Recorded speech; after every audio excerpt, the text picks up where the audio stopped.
La sirvienta pobre dormía en el suelo con los gemelos del millonario viudo, y no creyó lo que el silencio que grita. El reloj de pared marcaba las 3 de la madrugada, pero en la mansión de los Valladares, el tiempo parecía haberse detenido hacía 6 meses, justo el día en que la risa murió en esta casa. Julián introdujo la llave en la cerradura, con la pesadez de un hombre que arrastra el mundo sobre sus hombros. La puerta de roble macizo se abrió sin rechinar, revelando la oscuridad de un hogar que ya no se sentía como tal. Olía a cera de piso cara y a soledad. Julián aflojó el nudo de su corbata de seda azul marino, sintiendo que por fin podía respirar. Otro viaje de negocios, otra semana huyendo de la realidad, firmando contratos millonarios en hoteles de 5 estrellas solo para evitar volver aquí. Para evitar ver las 2 cunas vacías o escuchar el llanto incesante que taladraba sus oídos y su culpa. Caminó por el pasillo, ignorando los retratos familiares que lo juzgaban desde las sombras. Sus pasos resonaban en el mármol frío, un eco hueco, como su vida. Se dirigió al salón principal. Solo quería un vaso de whisky antes de intentar dormir un par de horas. Pero al cruzar el umbral, se detuvo en seco. Su mano, que iba directa al interruptor de la luz, se congeló en el aire. La luz de la luna entraba a raudales por los ventanales de piso a techo, bañando el suelo de madera en un tono azul plateado, casi espectral. Y allí, rompiendo toda lógica, toda norma y toda etiqueta de su estricta vida, estaba ella, Elena, la nueva enfermera. Julián parpadeó, incrédulo. La ira le subió por el estómago como un golpe de ácido. ¿Qué hacía la empleada durmiendo en el suelo de su sala de estar? ¿Acaso le pagaba una fortuna para que usara su casa como campamento? Dio un paso adelante, listo para gritar, listo para descargar toda la frustración de su semana, de su año, de su vida, sobre esa muchacha irresponsable. «¿Pero qué descaro ese es?», pensó, pero la voz se le murió en la garganta antes de salir. Se acercó más, y lo que vio le robó el aliento. Elena no estaba simplemente tirada. Estaba acostada de lado, en una posición incómoda, con el brazo extendido sirviendo de almohada improvisada. Su uniforme, ese traje verde azulado con el borde blanco, estaba arrugado, y su cofia de enfermera había caído a un lado. Se veía exhausta, con ojeras marcadas bajo los ojos cerrados, una imagen de fatiga absoluta. Pero no estaba sola. Acurrucados contra su pecho, como si ella fuera el único puerto seguro en medio de una tormenta, estaban ellos, los gemelos. Lucas, con su mameluco amarillo, tenía una manita aferrada a la tela del uniforme de Elena, justo sobre su corazón. Mateo, con su pijama de rayas azules, dormía con la cabeza apoyada en el hueco del cuello de la muchacha, respirando rítmicamente. Julián sintió que las piernas le fallaban. Se apoyó en el marco de la puerta, incapaz de apartar la vista. No lloraban. Ese era el detalle que lo golpeó con la fuerza de un tren. Desde que su esposa falleció en el parto, la casa había sido un concierto constante de llantos agónicos, cólicos y desesperación. Habían pasado 5 niñeras en 6 meses. Todas renunciaban. Todas decían lo mismo. Los niños no paran, señor. Tienen algo malo. No se calman con nada.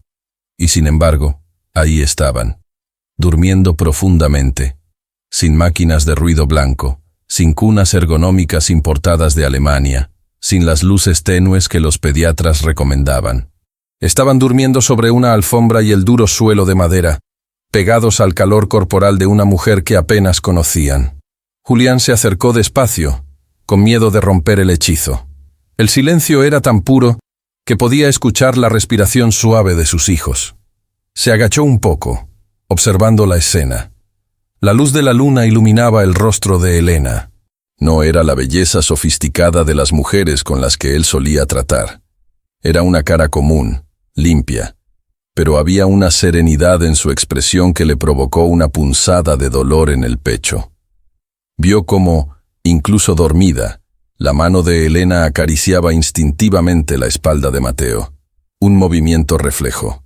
Protector. ¿Por qué en el suelo? Se preguntó Julián confundido. Miró alrededor. Los sillones de cuero italiano estaban impolutos, vacíos. Las cunas portátiles estaban plegadas en la esquina. ¿Por qué una mujer elegiría la dureza de la madera teniendo muebles de lujo a 2 metros? La imagen era de una belleza dolorosa. Parecía un cuadro renacentista olvidado en una galería moderna. La caridad en el suelo. Julián sintió una mezcla de vergüenza y curiosidad. Se dio cuenta de que llevaba meses sin mirar realmente a sus hijos. Los miraba, sí, pero como se mira un problema que hay que resolver. Una gestión que hay que delegar. No los miraba como seres humanos que necesitaban calor. Al verlos ahí, tan pequeños, tan vulnerables, aferrados a la tela barata del uniforme de Elena como si fuera su salvavidas, Julián sintió la primera grieta en su armadura de hielo. Levantó la mano de nuevo, esta vez no para despertar a Elena con furia, sino con la intención de, no sabía qué, ¿cubrirlos? Hacía frío en la sala. Se quitó su saco azul marino, una prenda de diseño hecha a medida, y dudó. ¿Iba a cubrir a la sirvienta con su saco de $3,000? La miró de nuevo. Vio la mano pequeña de Lucas, apretando el dedo índice de Elena. Julián suspiró, un sonido quebrado. Bajó el saco lentamente, con la intención de ponerlo sobre los 3. Pero antes de que la tela tocara a los niños, el sonido de unos tacones golpeando el piso de arriba rompió la magia. El ruido fue seco, autoritario. Pasos rápidos bajando la escalera. Julián se enderezó de golpe, recuperando su postura rígida, su máscara de frialdad. Sabía quién venía. La paz había terminado. El veneno y la cuna fría. El clic del interruptor fue como un disparo. La enorme araña de cristal del techo se encendió con una intensidad cegadora, inundando la sala de una luz artificial y agresiva. Elena se despertó de un salto, desorientada, con el corazón golpeándole las costillas. Su primer instinto no fue cubrirse los ojos, sino abrazar más fuerte a los bultos que tenía en los brazos. ¿Pero qué es esta inmundicia? El grito desgarró el aire. Doña Bernarda estaba parada en el umbral, con su bata de seda negra y el cabello gris perfectamente peinado, incluso a esa hora. Su rostro era una máscara de indignación teatral. Sus ojos recorrían la escena con un asco palpable, como si hubiera encontrado una plaga de ratas en su salón inmaculado. El movimiento brusco y los gritos rompieron el sueño de los bebés.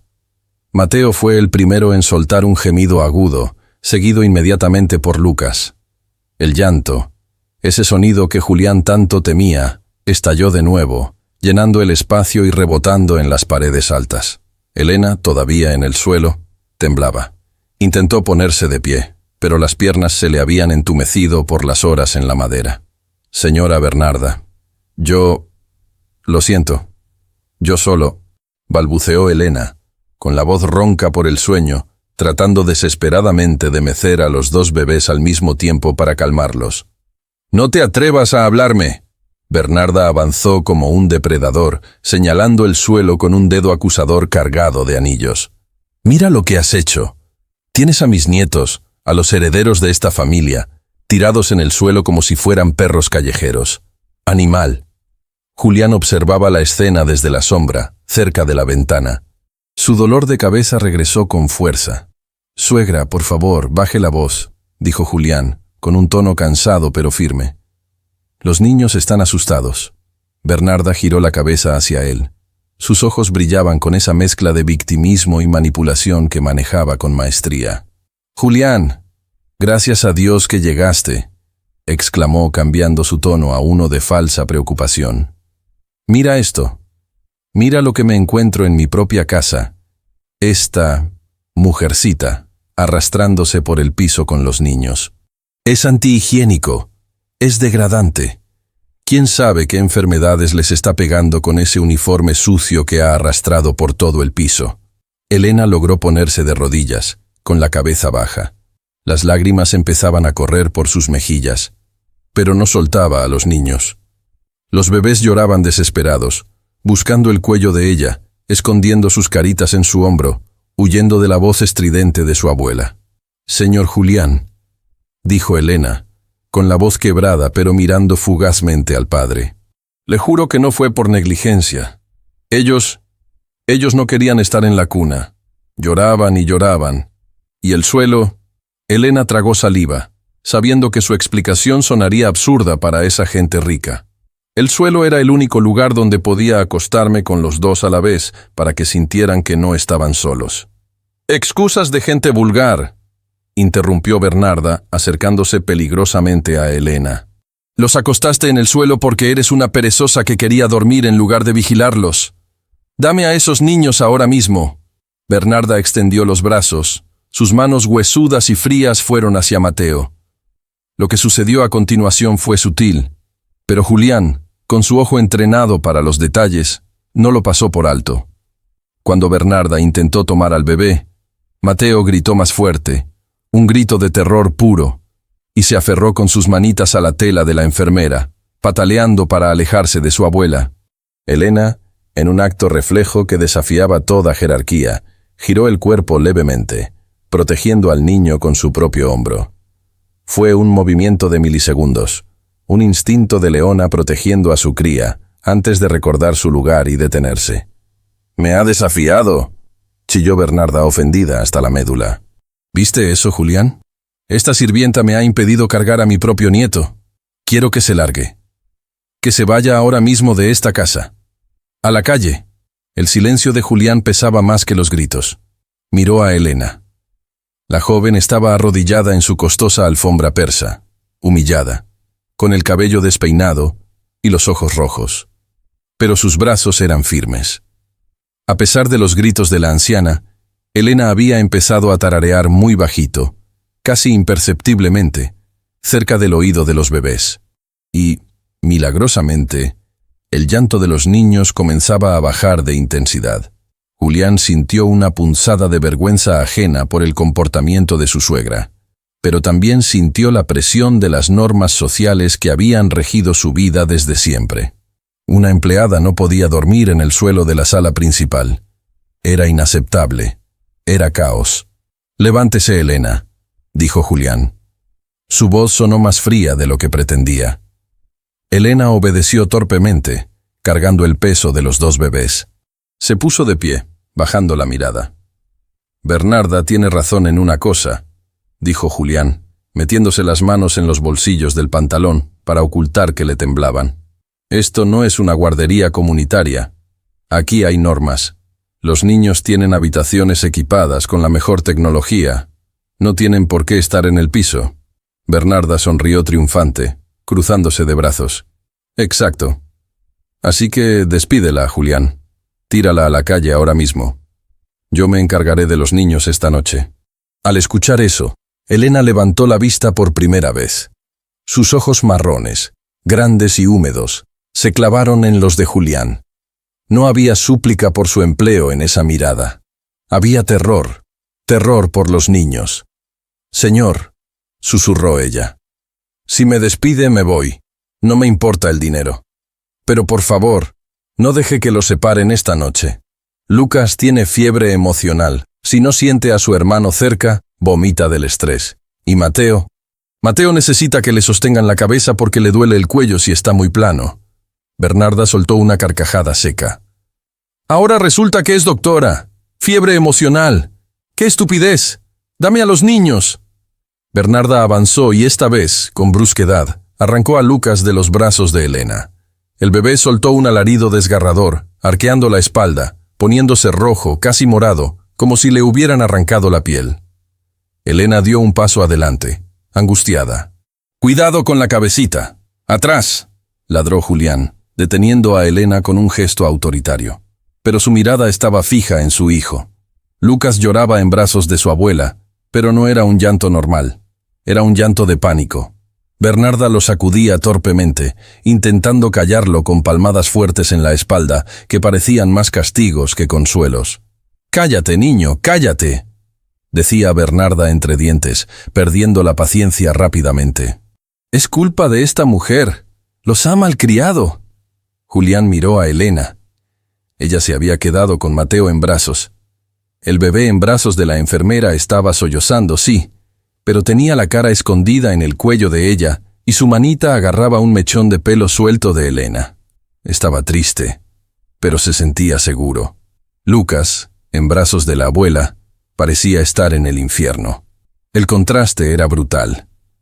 Riqueza contra pobreza, sangre contra amor. Julián sintió que la cabeza le iba a estallar. Quería paz. Solo quería silencio. Y sabía, con una certeza lógica y fría, que si echaba a Elena en ese momento, la casa se convertiría en una zona de guerra. «Basta», dijo Julián. No gritó, pero su tono de voz, ese tono de mando que usaba en las juntas directivas, cortó el aire. Bernarda se detuvo, sorprendida. Lucas seguía gritando. «Julián, ¿no estarás pensando en...?» «Dije basta, Bernarda». Julián se acercó a su suegra y con movimientos rígidos le quitó al niño de los brazos. Lucas no se calmó con su padre. El traje de tela rígida y el olor a colonia fuerte no eran lo que buscaba, pero al menos dejó de arquearse con violencia. Julián miró a Elena. La vio temblar de frío y de miedo. «Lléveselos al cuarto de servicio», ordenó Julián sin mirarla a los ojos. «No quiero verlos en el suelo de mi sala nunca más». ¿Entendido? Bernarda abrió la boca indignada. «Julián, ¿la vas a dejar quedarse después de...?» «He dicho que se los lleve al cuarto de servicio», repitió Julián, levantando la voz ligeramente, mirando a su suegra con una advertencia en los ojos. «Mañana hablaremos de su despido. Esta noche quiero dormir. Y si esos niños siguen llorando, nadie dormirá». Julián extendió los brazos y le entregó a Lucas a Elena. En el instante en que el bebé tocó el pecho de la enfermera y sintió el latido conocido, el alarido cesó. Fue instantáneo. Un sollozo, un suspiro, y luego silencio. Lucas se acurrucó contra su hermano y contra ella. La magia de la sirvienta pobre humilló a todos los presentes en la sala, sin decir una sola palabra. «Gracias, señor», susurró Elena, haciendo una reverencia torpe. Se dio la vuelta y caminó rápido hacia la zona de servicio, llevándose consigo el calor de la casa, dejando atrás a dos figuras elegantes, paradas en una sala lujosa y helada. Bernarda arregló su bata con un gesto de desprecio. «Eres débil, Julián. Esa mujer te va a tomar la medida. Es una cualquiera. Vete a dormir, Bernarda», dijo Julián, dándole la espalda. Julián se quedó solo en la sala. Miró el suelo de madera donde minutos antes había visto la imagen más pacífica de los últimos 6 meses. Se tocó el pecho, justo donde debería estar su corazón, y sintió un vacío aterrador. ¿Por qué sus hijos preferían el suelo con una extraña que los brazos de su propia sangre? La pregunta quedó flotando en el aire viciado de la mansión, marcando el inicio de una guerra silenciosa que cambiaría sus vidas para siempre. La reina de hielo y la ley del silencio. El sol de la mañana entraba con timidez en la cocina de la mansión, el único lugar de la casa que parecía tener un poco de vida, gracias al olor a café recién hecho y pan tostado. Pero incluso allí, el aire se sentía pesado, cargado de una electricidad estática que presagiaba tormenta. Elena estaba de pie junto a la isla de granito, con los ojos hinchados por la falta de sueño, preparando los biberones con una precisión casi quirúrgica. Sus manos temblaban ligeramente, no por el frío, sino por el miedo residual de la noche anterior. «Niña, come algo, te vas a desmayar», susurró Rosa, la cocinera, una mujer mayor de manos callosas que miraba con lástima a la joven enfermera. «La patrona no ha bajado todavía. Tienes tiempo». Elena negó con la cabeza, forzando una sonrisa triste. «No tengo hambre, Rosa. Solo quiero que los gemelos coman tranquilos antes de que empiece el juicio». Como si sus palabras hubieran invocado al diablo, el sonido inconfundible del bastón de doña Bernarda golpeando el suelo del pasillo congeló la conversación. Rosa bajó la mirada inmediatamente y se puso a fregar una olla que ya estaba limpia. Elena se enderezó, respirando hondo, abrazando el biberón tibio contra su pecho, como si fuera un escudo. Doña Bernarda entró en la cocina. No vestía bata, sino un traje sastre gris impecable, con perlas en el cuello y el cabello recogido en un moño tan tirante que parecía estirarle la piel de la cara. No miró a Rosa. Sus ojos, fríos y calculadores, se clavaron directamente en Elena. «A mi despacho. Ahora», ordenó sin detenerse, dando media vuelta con un movimiento militar. Elena miró los biberones. «Señora, los niños tienen que comer. Ya despertaron y...» «He dicho ahora». La voz de Bernarda no se elevó, pero adquirió un tono metálico que cortaba más que un grito. «Rosa le dará los biberones. Tú tienes cuentas que rendir». Elena tragó saliva, sintiendo un nudo en el estómago. Sabía que dejar a los gemelos con Rosa no era malo. La cocinera era buena, pero los bebés estaban en una etapa crítica de apego. Cualquier cambio de manos los alteraba. Sin embargo, no tenía opción. Le entregó los biberones a la cocinera con una mirada de súplica y siguió a la matriarca por el largo pasillo hasta el despacho principal. La habitación era un mausoleo a la opulencia. Libros encuadernados en cuero que nadie leía. Una mesa de caoba inmensa y alfombras que costaban más de lo que Elena ganaría en 10 años. Bernarda se sentó detrás del escritorio, entrelazando los dedos, observando a Elena como un juez a un criminal reincidente. «Siéntate», dijo Bernarda, señalando una silla de madera rígida frente al escritorio. Elena se sentó en el borde, con las manos en el regazo, intentando hacerse pequeña. «Anoche me hiciste quedar en ridículo delante de mi yerno», comenzó Bernarda, con una voz suave y venenosa. «Usaste la lástima. Esa es la única arma de los pobres, ¿verdad? Dar pena, arrastrarse por el suelo, para que el gran señor se conmueva». «No fue mi intención, señora», respondió Elena, con voz firme pero respetuosa. «Le dije la verdad. Los niños no se calmaban». «¿Y por qué el suelo, Elena?», interrumpió Bernarda, inclinándose hacia adelante. «Tenemos 3 habitaciones de huéspedes vacías en esta planta. Tenemos sofás de terciopelo en la sala de estar. ¿Por qué el suelo? ¿Para hacerte la mártir?». Elena levantó la vista. Había llegado el momento de decir la verdad, aunque le costara el empleo. Ya no podía callar la crueldad absurda de las reglas de esa casa. «Porque usted me prohibió tocar los muebles, señora», dijo Elena, mirándola a los ojos. El silencio que siguió fue denso. Bernarda no parpadeó. «Continúa», desafió la anciana .r. «El primer día que llegué», explicó Elena, sintiendo que la indignación le calentaba la sangre. «Usted me dijo claramente que el tapizado de los sofás era seda importada y que el servicio no debía sentarse allí, y mucho menos con bebés que podían regurgitar o ensuciar. Me dijo que las habitaciones de huéspedes estaban cerradas por mantenimiento y que no debía entrar. Me dijo que mi lugar era la guardería o la cocina». Elena tomó aire. La voz le temblaba por la injusticia contenida. «La guardería es enorme, señora. Tiene techos de 4 metros. Es fría. El eco asusta a los niños.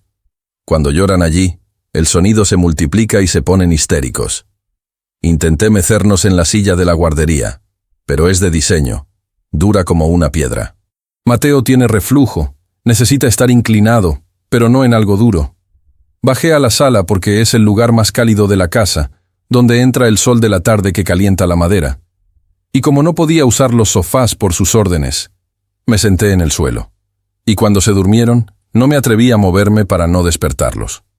Bernarda soltó una risa seca, sin humor. «¿Y esperas que te aplauda? ¿Esperas que te dé una medalla por ensuciar mi parquet con tu uniforme? Espero que entienda que son bebés, no muñecos de porcelana», replicó Elena, con una valentía que no sabía que tenía. «Necesitan contacto, necesitan piel. No les importa si la seda es importada. Les importa si los brazos que los sostienen están calientes». Bernarda golpeó la mesa con la palma de la mano. «¡Plaf! Insolente», siseó. «Te pago para que los mantengas limpios, alimentados y callados. No te pago para que seas su madre. Esa plaza está vacante porque mi hija murió dándoles la vida a esos niños, y tú, una simple asalariada muerta de hambre. Nunca, escúchame bien, nunca podrás reemplazarla». «No quiero reemplazar a nadie», dijo Elena, con lágrimas en los ojos. «Solo quiero que no sufran». «¡Sufren por tu culpa!», gritó Bernarda, poniéndose de pie. «¿Por qué los estás mal acostumbrando a los brazos de una sirvienta? ¿Qué pasará el día que te despida? ¿Eh? Llorarán el doble. Les estás haciendo daño con tu amor barato de barrio. Los niños de su clase deben aprender a ser independientes, a dormir en sus cunas, a comportarse. Tú los estás convirtiendo en débiles. Elena se levantó también, incapaz de escuchar más. El amor no debilita, señora. La soledad, sí. Esos niños tienen un padre vivo que parece un fantasma, y una abuela que se preocupa más por las manchas en el sofá que por las lágrimas de sus nietos. Eso es lo que los debilita. Bernarda se puso roja de ira. Abrió la boca para gritar, para despedirla, para echarla a patadas, pero la puerta del despacho se abrió de golpe. Julián estaba allí. Llevaba el mismo traje impecable de siempre, pero su rostro estaba pálido. Sostenía una taza de café en la mano y miraba a las dos mujeres con una expresión indescifrable. ¿Se puede saber por qué hay gritos en mi casa a las 8 de la mañana? Preguntó Julián, con una voz gélida que bajó la temperatura de la habitación 10 grados. Bernarda cambió su máscara instantáneamente. Se llevó una mano al pecho, fingiendo sofoco. «Ay, Julián, esta mujer es imposible. Me ha faltado al respeto. Me ha gritado. Está cuestionando cómo educamos a los niños. Le estaba diciendo que recoja sus cosas. No podemos tener a alguien así bajo este techo». Elena bajó la cabeza, derrotada. Sabía que no tenía oportunidad. La palabra de la suegra era ley. Esperó la sentencia final. El fantasma en el traje de diseñador. Julián entró en el despacho, cerrando la puerta tras de sí con suavidad. Caminó hasta el centro de la habitación, ignorando la mirada suplicante de Bernarda y la postura rígida de Elena. Se detuvo frente a la ventana, mirando hacia el jardín perfectamente cuidado donde nadie jugaba nunca. «¿Te ha gritado?», preguntó Julián, sin darse la vuelta. «Sí», exclamó Bernarda. «Me ha dicho que soy una mala abuela, que me importan más los muebles que los niños. Imagínate, a mí, que he dado mi vida por esta familia. Es una víbora, Julián. Tienes que echarla». Julián dio un sorbo a su café. El líquido amargo le quemó la garganta, pero le ayudó a centrarse. Esa mañana, al despertarse, había pasado por el pasillo de servicio. No había entrado, pero se había quedado escuchando detrás de la puerta. Había oído risitas, sonidos de bebés gorjeando. No llantos, no gritos, gorjeos. Hacía 6 meses que no escuchaba ese sonido en su propia casa. Se giró lentamente y miró a Elena. La vio pequeña, vulnerable, con su uniforme sencillo y sus manos entrelazadas, pero con la barbilla ligeramente levantada, manteniendo una dignidad que contrastaba con su posición. «¿Es cierto lo que dice mi suegra?», preguntó Julián directamente a Elena. «¿Le dijiste que le importan más los muebles que sus nietos?». Elena sostuvo la mirada. No tenía nada que perder. «Sí, señor», se lo dije. Bernarda jadeó escandalizada. «¡Lo admite! Es una cínica. Julián, llama a seguridad». «Y le dije», continuó Elena, ignorando a Bernarda y hablándole directamente al alma de Julián, «que los niños se sienten solos, que la casa es fría para ellos, que no entienden de herencias ni de apellidos. Solo entienden que cuando lloran, nadie viene a menos que sea para cambiarlos o darles de comer mecánicamente. Le dije que necesitan calor humano. Si eso es motivo de despido, entonces despídame, señor. Pero alguien tiene que decírselo». Julián la observó en silencio durante unos segundos interminables. Vio en los ojos de esa muchacha algo que él había perdido hacía mucho tiempo. Vida. Pasión. Un sentido de propósito. Ella estaba dispuesta a perder su trabajo, su sustento, solo por defender el bienestar emocional de unos niños que ni siquiera eran suyos. Julián dejó la taza de café sobre el escritorio de Bernarda. El sonido de la porcelana contra la madera resonó como un mazo de juez. «Bernarda», dijo Julián con voz monótona, «¿es cierto que le prohibiste usar los sofás con los niños?». La anciana parpadeó, confundida por el cambio de foco. «Pues... claro que sí, Julián. Son los sofás de seda beige que trajimos de Milán.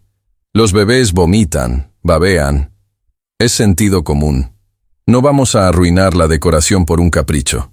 ¿Y es cierto que las habitaciones de huéspedes están cerradas? Sí, están cubiertas con sábanas para que no cojan polvo. No tenemos visitas. ¿Para qué abrirlas? Julián asintió lentamente.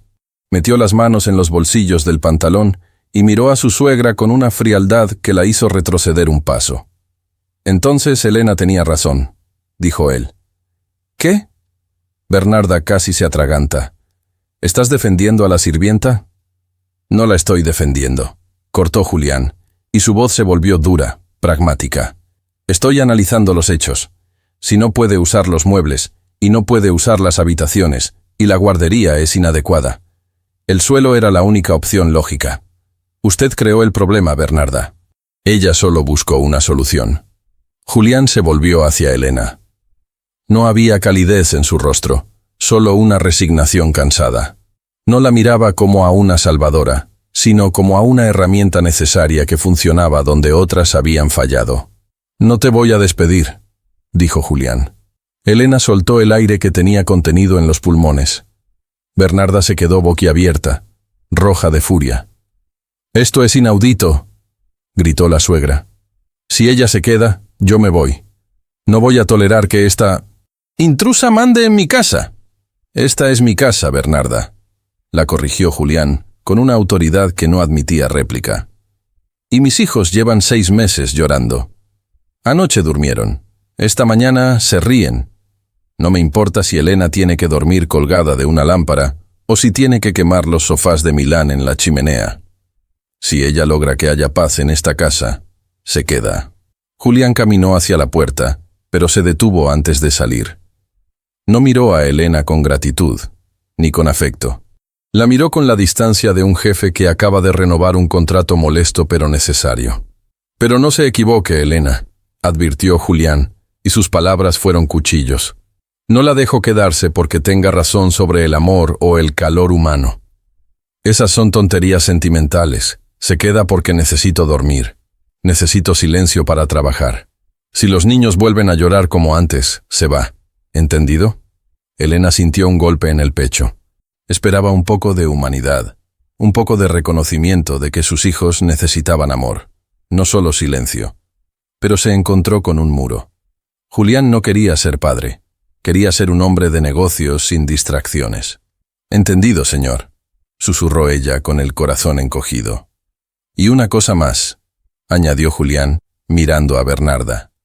«A partir de hoy, Elena tiene permiso para usar cualquier mueble, cualquier habitación y cualquier recurso de esta casa si es para los niños.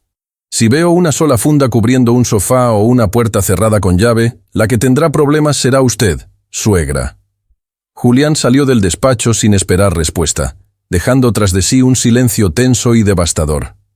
Bernarda se dejó caer en su silla de cuero, temblando de rabia, mirando a Elena con odio puro.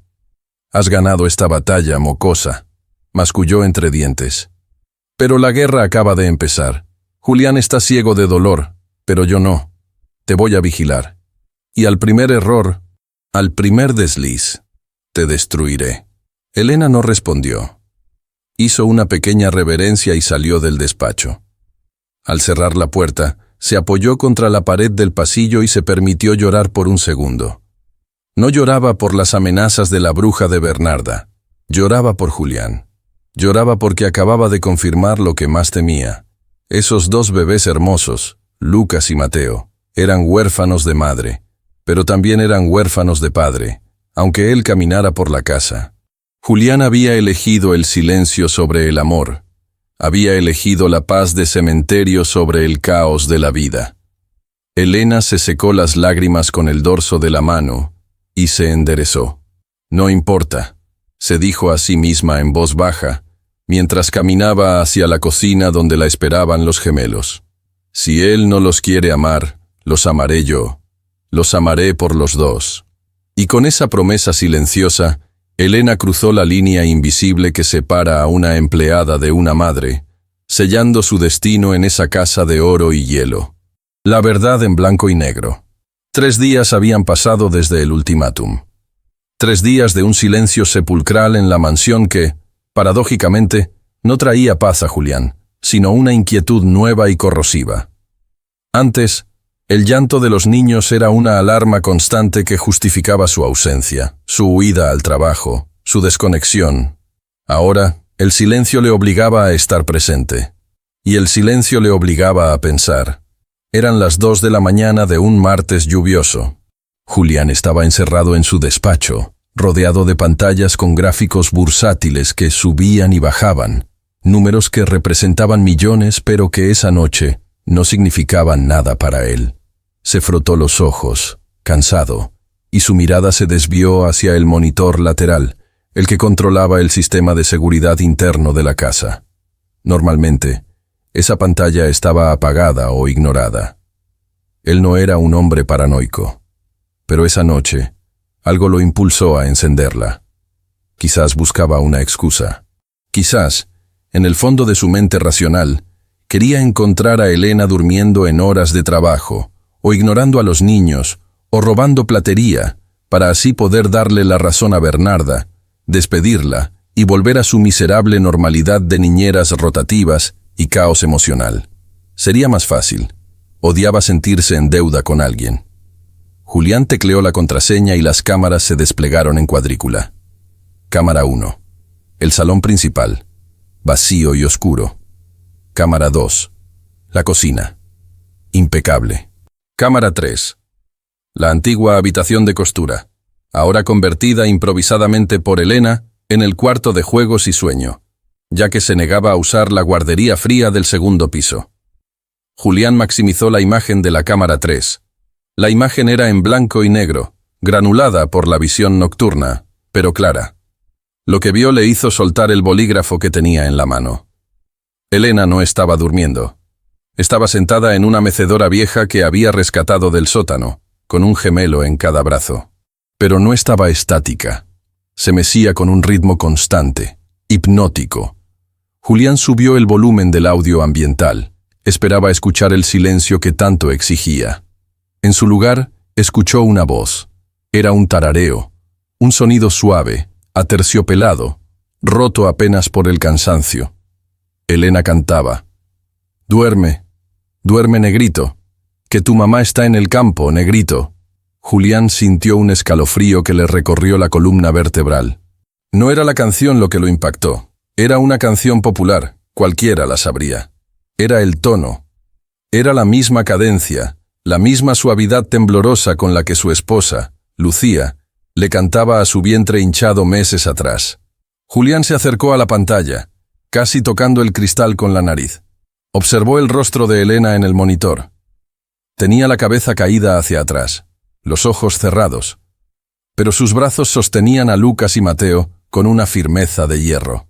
De repente, en la pantalla, un relámpago iluminó la habitación a través de la ventana, seguido segundos después por el estruendo de un trueno que hizo vibrar incluso los cristales del despacho de Julián. En el video, la reacción de Elena fue instantánea. No se encogió de miedo por ella misma. Antes de que el sonido del trueno terminara de retumbar, ella ya se había inclinado hacia adelante, curvando su espalda y su cuerpo entero sobre los bebés, convirtiéndose en un caparazón humano, un escudo de carne y hueso para proteger sus oídos y sus sueños. Se quedó así, encorvada, protegiéndolos, susurrando palabras rápidas que el micrófono apenas captaba. «Shh, shh, aquí estoy, mi amor. No pasa nada. Es solo el cielo que tiene tos. Shh». Julián retrocedió en su silla, golpeado por la imagen. Esa mujer no era una empleada cumpliendo un horario. Esa mujer estaba amando a sus hijos con una ferocidad que él, su propio padre, no había sido capaz de mostrar ni una sola vez. Movido por una curiosidad dolorosa, Julián empezó a rebobinar las grabaciones. Quería ver más. Necesitaba entender. Retrocedió 2 horas. Medianoche. Vio a Elena caminando de un lado a otro con Mateo, que parecía tener cólicos. Ella le masajeaba la barriga con paciencia infinita. Caminó durante 45 minutos sin parar, sin sentarse, besando la frente del niño, cada vez que éste hacía una mueca de dolor. 45 minutos. Julián se cansaba solo de verla. Retrocedió al día anterior. Tarde. Vio a Elena en el suelo, rodeada de juguetes, pero no solo los vigilaba. Estaba enseñándoles, les movía las manitas, les hacía ejercicios en las piernas, les hablaba constantemente. Mira, Lucas, esta es tu mano. Eres fuerte.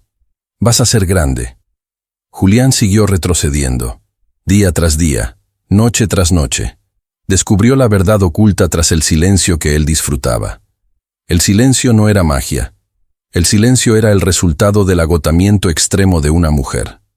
Elena dormía, si acaso, 3 horas salteadas por noche. Comía de pie, con una mano, mientras sostenía un biberón con la otra. Cuando iba al baño, dejaba la puerta abierta para no perderlos de vista ni un segundo. Vio una escena de la semana anterior que le partió el alma. Elena estaba sentada en el suelo, llorando en silencio mientras doblaba la ropita de los bebés. Parecía exhausta, derrotada.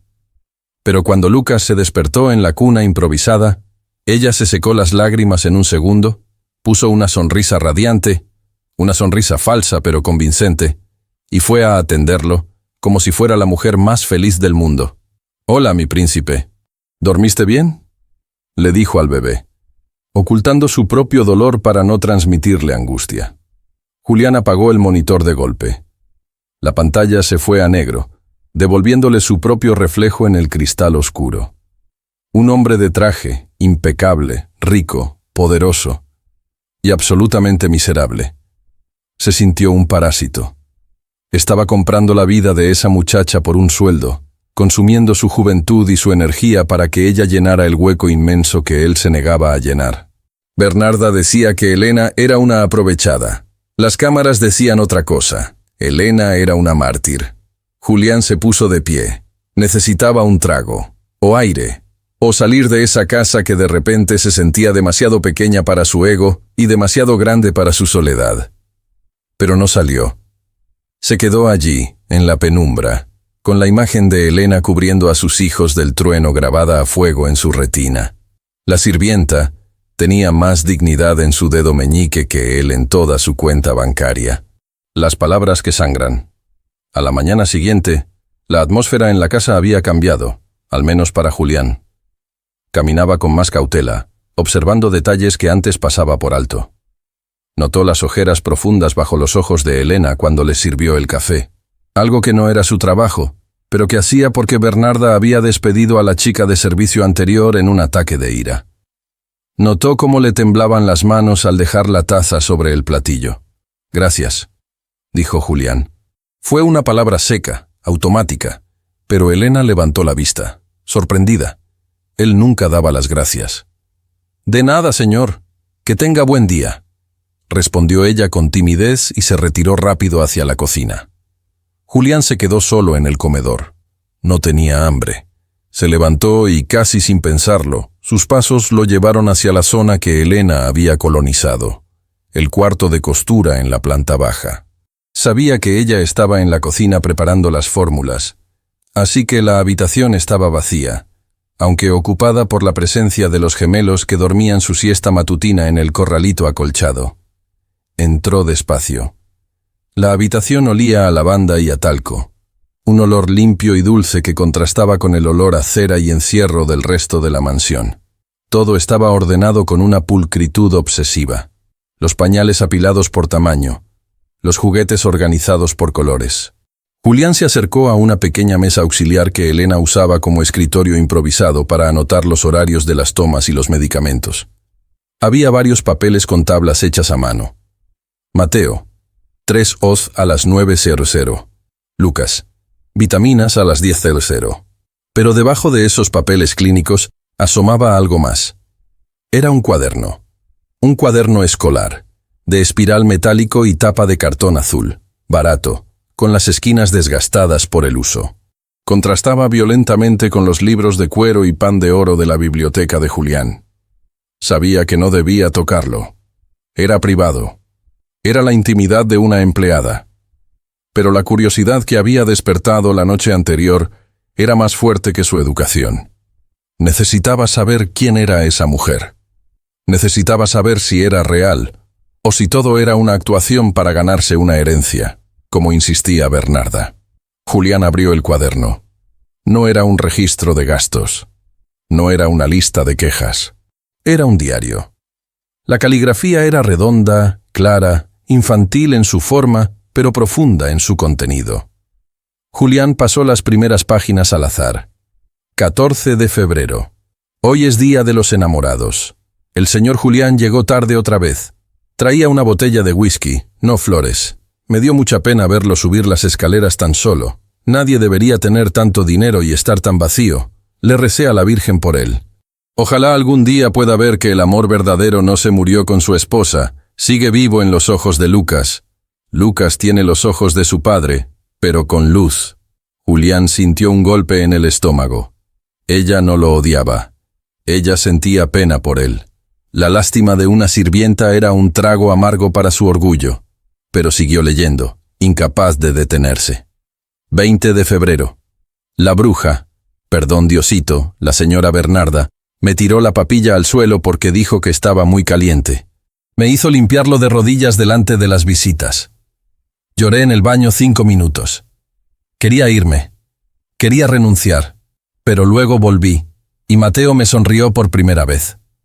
Una sonrisa sin dientes, babosa y preciosa. Me agarró el dedo y supe que no puedo dejarlos. Si me voy, ¿quién les calentará la papilla con cuidado? ¿Quién les cantará? Aguantaré, por ellos. Aguantaré todo el veneno que ella me tire.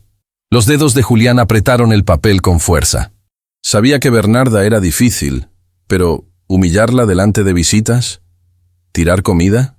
La ira empezó a calentarse en su pecho, pero esta vez no contra Elena.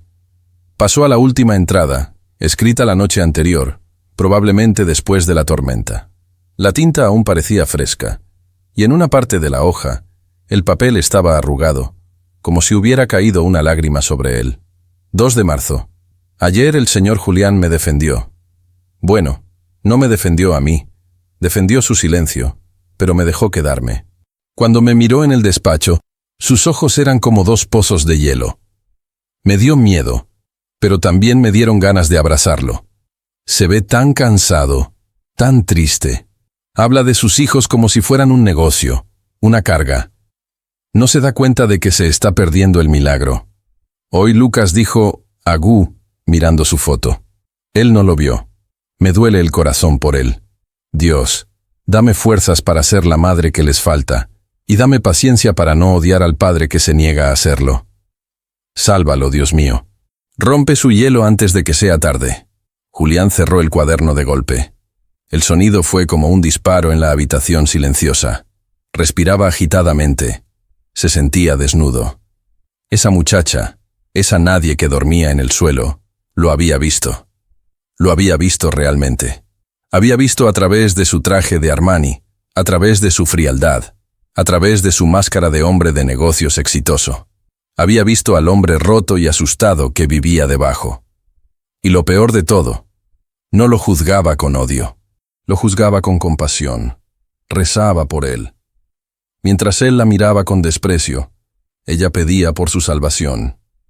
La vergüenza lo inundó. Una vergüenza caliente y roja que le subió por el cuello. Se dio cuenta de lo pequeño que era. Él creía ser el dueño de la casa, el proveedor, el pilar.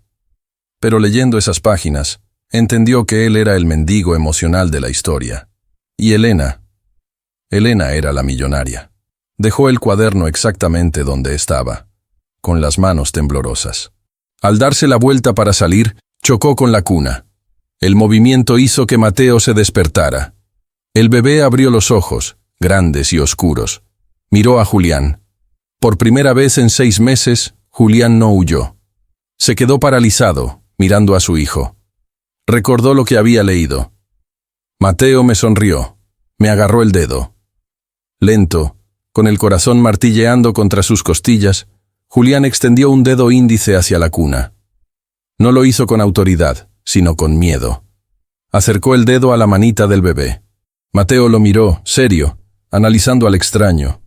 Y entonces, con un movimiento reflejo, cerró su pequeña mano alrededor del dedo grueso de su padre.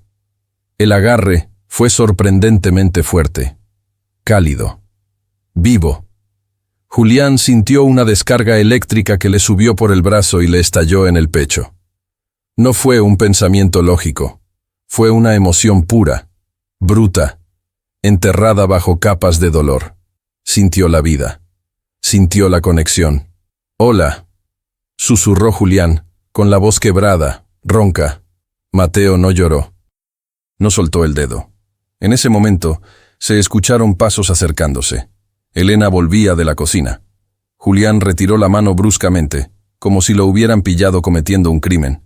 Se arregló el saco, recuperó su máscara de frialdad y se giró hacia la puerta justo cuando Elena entraba con 2 biberones. Ella se detuvo en seco al verlo allí. «Señor, ¿pasa algo? ¿Los niños molestan?» Julián la miró.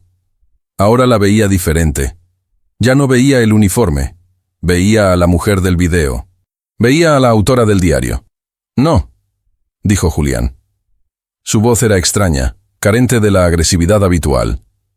«No molestan. Solo revisaba que la habitación tuviera la temperatura adecuada». «Está perfecta, señor», respondió ella, confundida. «Bien». Julián pasó por su lado para salir.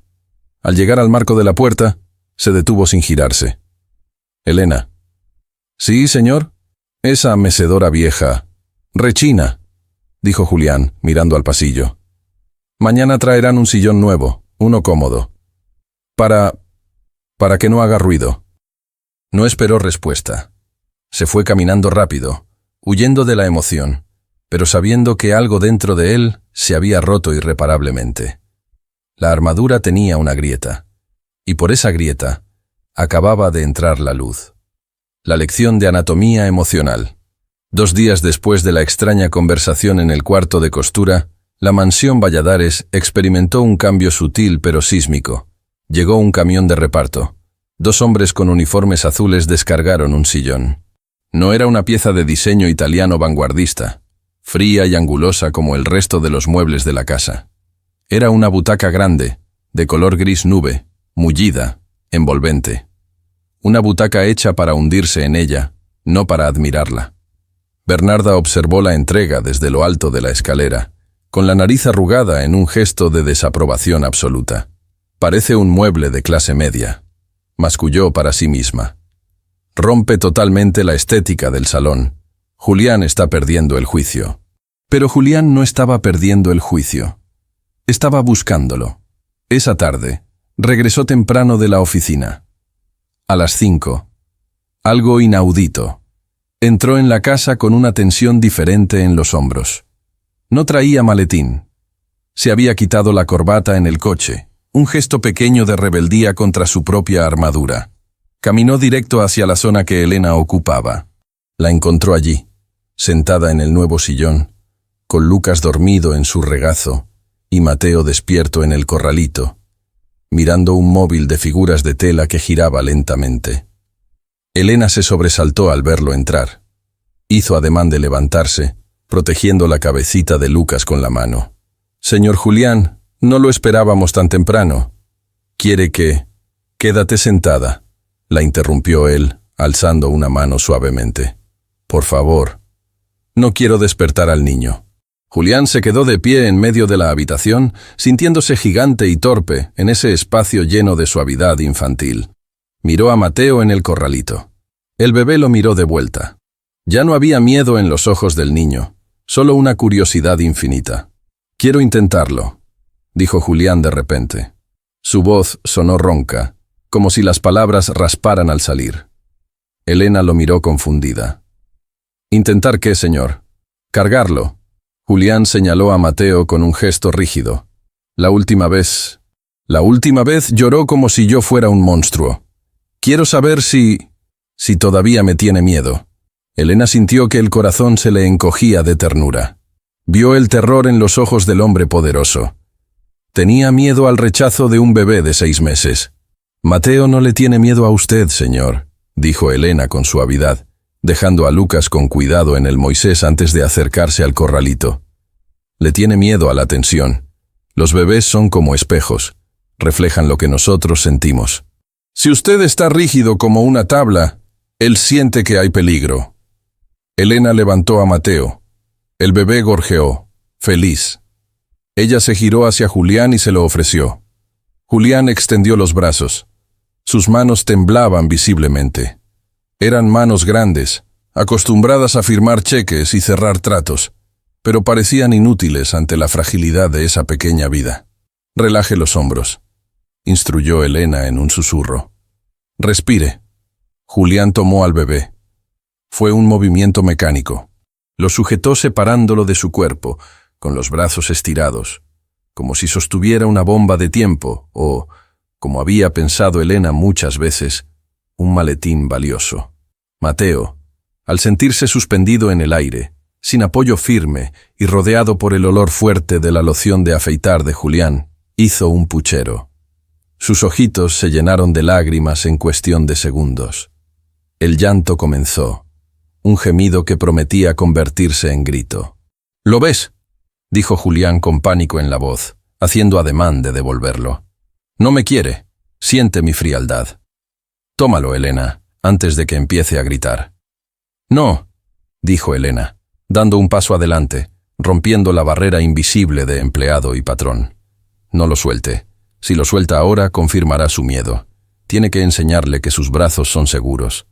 Sin pensarlo, guiada por un instinto maternal y desesperado, Elena se acercó a Julián. Se colocó a centímetros de él. Podía oler su perfume caro, mezclado con el sudor frío del nerviosismo. «Permiso», susurró ella. Levantó sus manos y las colocó directamente sobre las manos de Julián. Su piel cálida y áspera por el trabajo chocó contra la piel suave y cuidada del millonario. «No lo sujete así», le corrigió moviendo los brazos de él con suavidad pero con firmeza. «Acérquelo a su pecho, aquí, donde late el corazón». Elena empujó suavemente los brazos de Julián hasta que Mateo quedó pegado a la camisa de lino blanca. «Sienta su peso. No lo cargue con los brazos, cárguelo con el cuerpo». Julián estaba paralizado. El contacto de las manos de Elena sobre las suyas era eléctrico. Sentía el calor de ella traspasando sus defensas. Y entonces sintió algo más. Sintió el pequeño pecho de Mateo vibrando contra el suyo. Sintió la respiración acelerada del bebé calmándose poco a poco al encontrar un soporte sólido. «Ahora la cabeza», indicó Elena, guiando la mano derecha de Julián hacia la nuca del bebé. «Sujételo como si fuera de cristal, pero con firmeza. Él necesita saber que usted no lo va a dejar caer». Julián cerró los ojos. Se concentró en la sensación. La cabeza de Mateo era pequeña, cálida, cubierta de un pelo finísimo. Cabía perfectamente en la palma de su mano. El bebé dejó de gemir.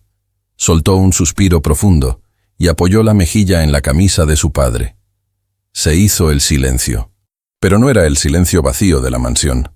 Era un silencio lleno de vida, de conexión, de milagro. Julián abrió los ojos. Estaban húmedos. Miró a Elena que seguía allí, muy cerca, con sus manos todavía guiándolas de él. Por un segundo, en esa burbuja de intimidad, no hubo clases sociales. No hubo viudo rico y enfermera pobre. Solo hubo un padre aprendiendo a amar y una mujer enseñándole cómo. «No llora», susurró Julián incrédulo. «No», sonrió Elena, y su sonrisa iluminó la habitación gris. «Está escuchando su corazón, señor. Es el mismo sonido que escuchaba antes de nacer. ¿Lo reconoce?» Julián bajó la vista hacia su hijo. Una lágrima solitaria, pesada, traicionera, escapó de su ojo y cayó sobre la manta azul de Mateo. «Me perdí 6 meses», murmuró, con la voz rota por el arrepentimiento. «Me perdí todo esto». «No mire el tiempo perdido, señor», dijo Elena, retirando sus manos lentamente, sintiendo de repente la impropiedad de la cercanía. «Mire el tiempo que tiene ahora. Ellos lo han esperado». Julián la miró a los ojos. En ese momento, la gratitud que sintió fue tan inmensa que casi le dolió.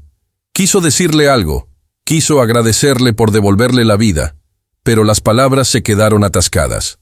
Desde la puerta entreabierta, una sombra observaba. Doña Bernarda tenía los nudillos blancos de tanto apretar el marco de la puerta. Veía la escena con una mezcla de asco y terror. Veía cómo esa muerta de hambre tocaba a su yerno. Veía cómo Julián la miraba, no con deseo, sino con algo mucho más peligroso, con respeto, con necesidad. Bernarda sintió que el suelo se movía bajo sus pies. Si Julián se vinculaba con los niños, y si esa mujer era el puente, Bernarda perdería su poder. Dejaría de ser la matriarca indispensable para convertirse en la abuela decorativa. Y peor aún, esa sirvienta podría ocupar el lugar de su hija. «Sobre mi cadáver», susurró Bernarda, dando media vuelta en silencio, con el veneno de los celos corriendo por sus venas como lava negra. Su plan tenía que adelantarse, esa misma noche. La trampa de diamantes. 2 días después de aquel momento mágico, la atmósfera en la casa era extrañamente luminosa, lo cual hacía que la oscuridad de Bernarda fuera aún más densa. Julián había empezado a llegar temprano. Incluso se le había visto sonreírle a Lucas en el desayuno. Esa noche, Julián tenía una cena de gala benéfica. Era un evento ineludible, de esos donde la alta sociedad se reúne para donar dinero y limpiar conciencias. «¿No puedes quedarte?», preguntó Julián en el vestíbulo, ajustándose los gemelos de la camisa mientras miraba hacia la escalera, esperando ver bajar a Elena con los niños para despedirse. «Es la gala de la fundación, Julián. Tienes que ir», insistió Bernarda, apareciendo con un vestido de noche negro, majestuoso y severo. «Yo me quedaré. Me duele la cabeza. Prefiero no ir. Cuidaré que todo esté en orden». Julián dudó. No le gustaba dejar a los niños solos con Bernarda, aunque hubiera niñera. La energía de su suegra se había vuelto más agria en los últimos días. «Elena está con ellos, ¿verdad?» «Claro, esa chica no se despega de ellos ni para respirar», dijo Bernarda con una sonrisa falsa. «Vete tranquilo. Eres el invitado de honor». Julián asintió, aunque con una extraña presión en el pecho. «Volveré temprano». En cuanto el motor del coche de Julián se alejó por la entrada de grava, la sonrisa de Bernarda desapareció como si nunca hubiera existido. Se giró hacia el mayordomo, un hombre mayor y discreto. «Alfredo, ve a la cocina y dile a la niñera que suba a mi habitación inmediatamente. Dile que necesito que me ayude a buscar unas pastillas para la migraña. Y dile que deje a los niños con Rosa». El plan estaba en marcha. Elena subió las escaleras con recelo. Bernarda nunca le pedía favores. Al entrar en la habitación principal, la encontró vacía. «¿Señora Bernarda?», llamó Elena. «Estoy en el baño», respondió la voz de la anciana. «Busca en mi tocador, cajón derecho. Un frasco blanco». Elena se acercó al tocador. Era un mueble antiguo, lleno de joyas esparcidas descuidadamente. Collares de perlas, anillos de oro. Elena, temerosa de ser acusada de algo, trató de tocar lo menos posible. Abrió el cajón, vio el frasco y lo tomó. En ese momento, Bernarda salió del baño. No tenía cara de dolor, tenía cara de triunfo. «Gracias, querida, puedes retirarte». «Ah, y llévate esa bolsa de pañales sucios que dejaste en el pasillo, es asqueroso». Elena parpadeó. «¿Bolsa de pañales?» Ella nunca dejaba basura en el pasillo. Pero no discutió. Salió de la habitación. Encontró efectivamente una bolsa de tela con pañales limpios y toallitas tiradas cerca de la puerta, algo que ella no había puesto allí, y la recogió para llevarla abajo. Bajó las escaleras. Al llegar al vestíbulo, vio que Bernarda bajaba detrás de ella, gritando. ¡Mi broche! ¡Mi broche de zafiros!, gritaba la anciana, bajando los escalones con una agilidad sorprendente para su edad. «¡Alfredo! ¡Rosa! ¡Me han robado!». El servicio se congregó en el vestíbulo, alarmado. Elena se detuvo, abrazando la bolsa de tela, confundida. «¿Qué pasa, señora?», preguntó Elena. Bernarda llegó al final de la escalera, con los ojos desorbitados por una actuación digna de un Oscar. «El broche que mi difunto esposo me regaló. Estaba en el tocador hace 2 minutos. Entré al baño, y cuando salí ya no estaba. Solo una persona entró en mi cuarto».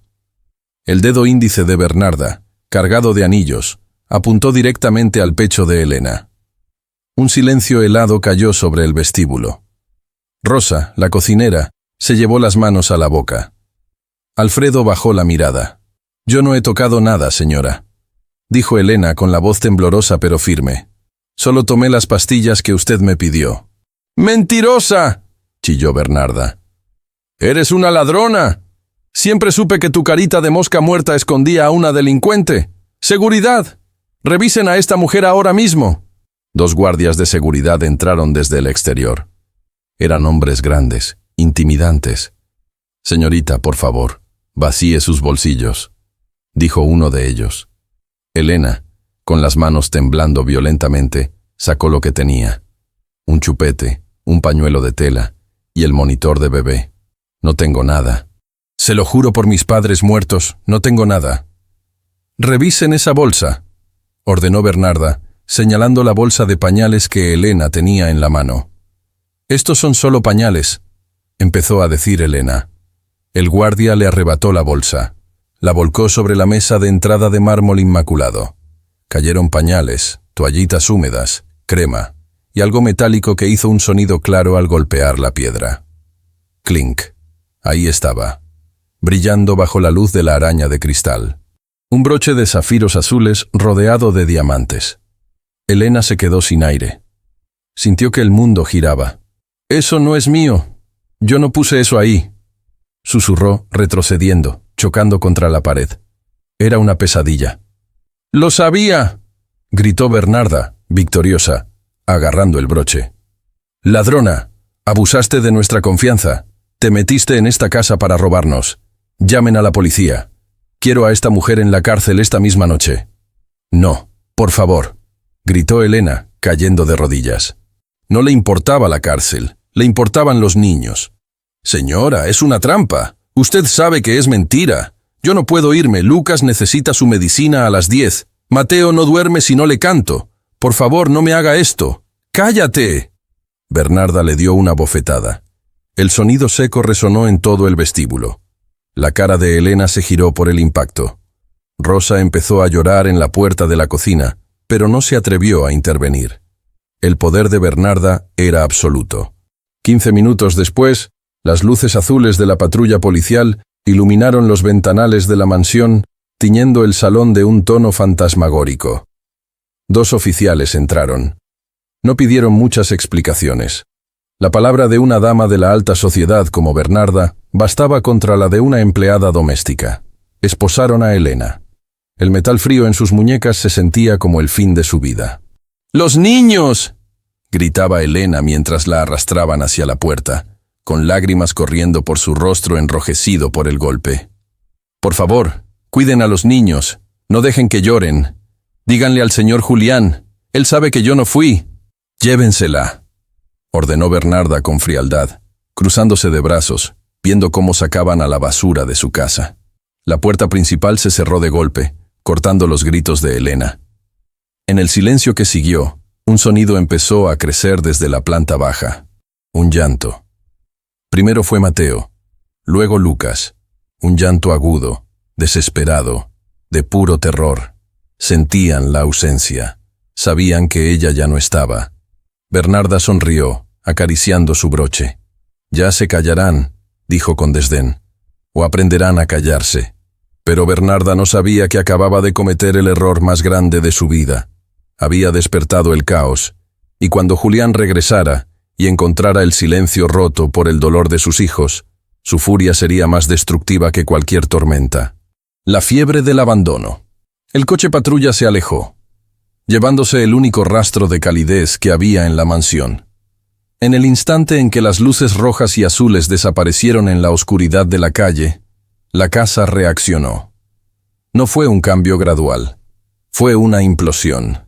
Dentro de la sala principal, el aire se volvió irrespirable.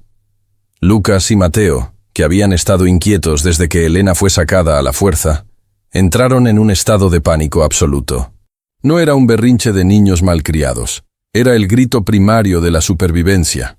Sentían, con esa intuición animal que tienen los bebés, que su protectora había sido devorada por la noche. «¡Cállenlos!», gritó Bernarda, tapándose los oídos con las manos, paseándose por el salón como una fiera enjaulada. «Rosa, Alfredo, hagan algo, por eso les pago». Rosa, la cocinera, tenía a Mateo en brazos. El pobre niño estaba rígido, con la espalda arqueada hacia atrás, la cara de un rojo violáceo, las venas del cuello hinchadas por el esfuerzo de gritar. Rechazaba el biberón, rechazaba el chupete, rechazaba el tacto de Rosa. «Señora, no quieren comer, no quieren nada», lloraba Rosa desesperada, meciendo al niño con brusquedad fruto del nerviosismo. «Están ardiendo, están hirviendo en fiebre. No digas estupideces», espetó Bernarda, arrancándole el biberón de las manos. «Hace media hora estaban bien. Es puro teatro. Estos niños han salido débiles, igual que...» Bernarda no terminó la frase. Lucas, que estaba en el sofá, ese sofá de seda que tanto cuidaba, empezó a toser de forma convulsiva. El llanto le había provocado un espasmo en el diafragma. De repente, el niño vomitó. Un vómito proyectil, fruto del estrés y la angustia, que manchó la tapicería inmaculada, la alfombra persa y los zapatos de Bernarda. La matriarca dio un salto atrás con una mueca de asco profundo. «¡Ay, qué asco! ¡Maldita sea! Mirad lo que ha hecho». Pero nadie miró la mancha. Rosa soltó un grito de terror. «El niño no respira. Señora, Lucas no respira». Lucas se había quedado en silencio después del vómito, pero no era un silencio de paz. Estaba azul. El espasmo del sollozo lo había bloqueado. El aire no entraba. Sus ojos estaban abiertos, vidriosos, fijos en el techo alto y frío. El pánico estalló. Bernarda, por primera vez, sintió el terror real. No por amor, sino por las consecuencias. Si el heredero moría bajo su guardia, Julián la destruiría. «¡Llamen a emergencias! ¡Inútiles! ¡Llamen a una ambulancia!», chilló Bernarda, mientras Rosa golpeaba la espalda del bebé con desesperación. Mientras tanto, en una celda fría y maloliente de la comisaría del distrito, a kilómetros de distancia, Elena estaba sentada en un banco de cemento. No lloraba por ella. Tenía las manos juntas, apretadas hasta que los nudillos se pusieron blancos, y sus labios se movían en una oración frenética. «Virgencita, cuídalos. Por favor, que no se asusten. Lucas tiene reflujo. Si llora mucho se ahoga. Mateo necesita que le agarren la mano. Nadie sabe agarrarle la mano como yo. Por favor, que Julián llegue pronto. Que llegue pronto». Elena sentía un dolor físico en el pecho, una conexión invisible. Sabía, con certeza de madre, que algo terrible estaba pasando. Se levantó y golpeó los barrotes con las manos esposadas. «¡Oiga, oficial!», gritó con la voz rota. «Déjeme hacer una llamada. Mis niños están solos. Se van a morir de pena, por favor». «Siéntese, señora», respondió el guardia de turno sin levantar la vista de su revista. «Ya hizo su llamada». Nadie contestó. «Porque están en una gala», sollozó Elena, dejándose caer al suelo. «Nadie los escucha, nadie los escucha». De vuelta en la mansión, la ambulancia no llegaba. Los minutos eran eternos. Lucas había vuelto a respirar gracias a las maniobras de Rosa, pero su respiración era un silbido agónico. Ambos bebés lloraban ahora con un sonido ronco, agotado, como si se estuvieran apagando. La fiebre emocional había subido a 39 grados en cuestión de 20 minutos. Sus cuerpos pequeños no podían procesar el cortisol, la hormona del estrés que inundaba sus sistemas. Se estaban intoxicando de tristeza. Bernarda miraba la escena desde la puerta, impotente, con el broche de diamantes aún apretado en su mano, un trozo de carbón brillante que no servía para salvar vidas. El infierno en la tierra. El Bentley negro de Julián entró por el camino de grava a toda velocidad. Eran las 11 de la noche. Se había ido temprano de la gala, con una excusa barata, porque tenía un mal presentimiento. Una opresión en el pecho que no lo dejaba respirar tranquilo. Al bajar del coche, lo primero que notó fue que la puerta principal estaba abierta de par en par. Y luego, las luces. Luces estroboscópicas naranjas y rojas, rebotando en la fachada de piedra. Una ambulancia privada estaba estacionada torpemente junto a la fuente. El corazón de Julián se detuvo. Corrió. Olvidó el protocolo, olvidó su traje de $3,000, Olvidó su imagen. Corrió como un loco hacia la entrada. Lo que encontró en el vestíbulo fue una escena sacada de una pesadilla. Había paramédicos arrodillados en el suelo, rodeados de maletines médicos abiertos. Cables, monitores portátiles pitando con un ritmo frenético. Y en el centro del caos, dos bultos pequeños. «Suban el oxígeno, la saturación está cayendo», gritaba un paramédico. Julián se abrió paso a empujones, pálido como un muerto. «¿Qué pasa? ¿Qué tienen mis hijos?» Bernarda salió de la sala lateral, interceptándolo. Estaba despeinada, pálida, pero con esa actitud defensiva de quien sabe que es culpable, pero se niega a admitirlo. «¡Julián! ¡Gracias a Dios!», exclamó ella, intentando agarrarlo del brazo. «¡Es horrible! Se pusieron enfermos de repente. ¡Les dio un ataque!». Julián se la quitó de encima con un movimiento violento y cayó de rodillas junto al paramédico que atendía a Mateo. El niño estaba conectado a una mascarilla de oxígeno que cubría casi toda su carita. Tenía los ojos cerrados, la piel moteada por el llanto y la fiebre. «¿Qué tiene?», preguntó Julián, con la voz temblando de terror. «Dígame qué tiene». El médico levantó la vista, sudando. «Señor Valladares, no encontramos causa viral ni bacteriana. Es un colapso por estrés agudo. Tienen taquicardia severa y fiebre psicógena. Están en shock.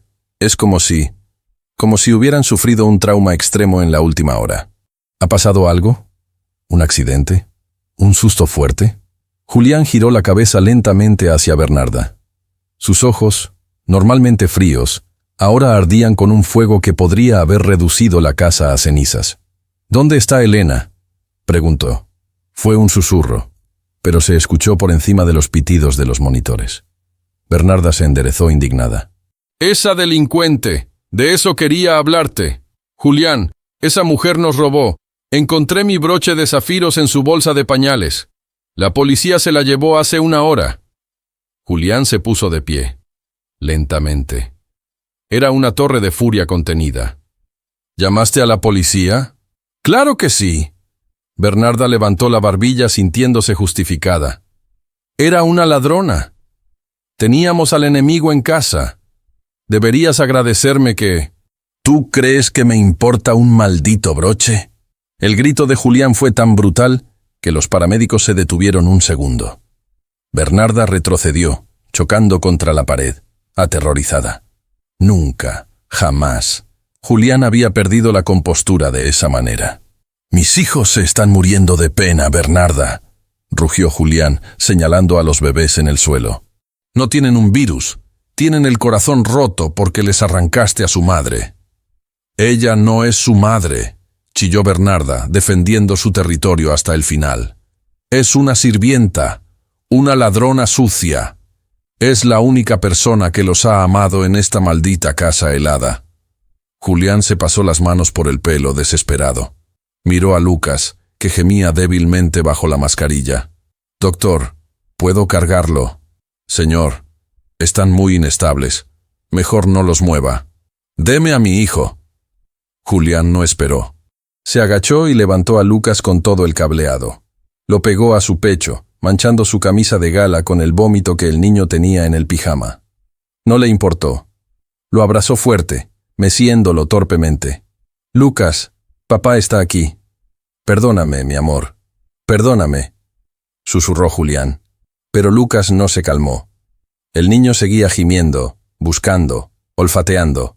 No reconocía el olor. No reconocía el latido. El estrés no bajaba. «No funciona», dijo el médico, mirando el monitor. «La frecuencia cardíaca sigue subiendo. Señor, si no se calman, tendremos que sedarlos e intubarlos para trasladarlos al hospital. Su corazón no aguantará este ritmo mucho más tiempo». La palabra intubarlos golpeó a Julián como un mazo. «No». Julián miró a su alrededor, desesperado. Miró el lujo, el mármol, los cuadros caros, todo basura. Nada de eso servía para calmar a un bebé. Miró a Bernarda, que sostenía el broche de zafiros como si fuera un talismán. «Dame eso», dijo Julián extendiendo la mano. «¿Qué?». Bernarda parpadeó. Julián le arrancó el broche de la mano. Lo miró un segundo. Zafiros y diamantes. Valía $100,000, y por esa piedra fría, sus hijos estaban a punto de ser intubados. Por esta basura. Julián lanzó el broche con todas sus fuerzas contra el suelo de mármol. La joya estalló en pedazos. Los zafiros rodaron por el suelo como caramelos azules baratos. Bernarda soltó un alarido. «¡Estás loco! ¡Alfredo!», llamó Julián al mayordomo, con voz de mando militar. «Trae el coche. Ahora». «Señor, ¿al hospital?», preguntó el chofer confundido. «No», dijo Julián, cargando a Lucas en un brazo y haciendo una seña al paramédico para que cargara a Mateo y lo siguiera. «Vamos a la comisaría». «No puedes sacar a los niños así», gritó el médico. «Es peligroso». «Más peligroso es que se queden aquí muriéndose de tristeza». Julián caminó hacia la puerta, decidido.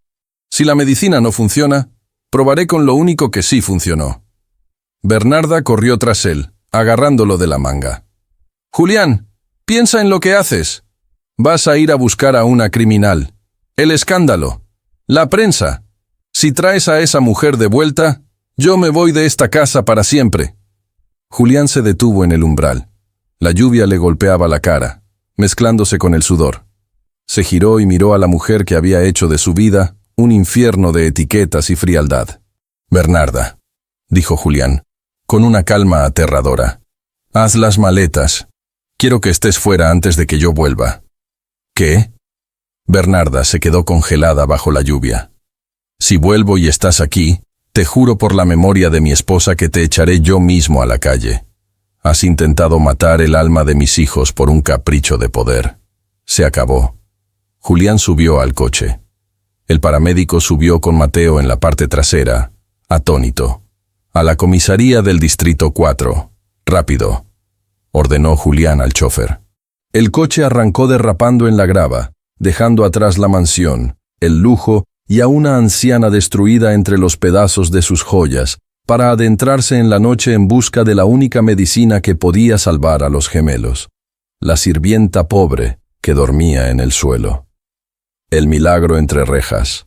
La comisaría del Distrito 4 era un edificio de hormigón gris, impregnado de un olor rancio a café quemado, sudor y desesperanza. Las luces fluorescentes parpadeaban con un zumbido eléctrico que ponía los nervios de punta. Era un lugar donde la gente iba a perder la libertad, no a encontrar la salvación. Pero esa noche, las puertas automáticas de cristal sucio se abrieron de golpe ante una fuerza de la naturaleza. Julián Valladares entró corriendo. Su smoking de $1,000 estaba empapado por la lluvia, la camisa blanca manchada de vómito infantil, el cabello revuelto y los ojos inyectados en sangre. No parecía el magnate que aparecía en las revistas de finanzas. Parecía un loco.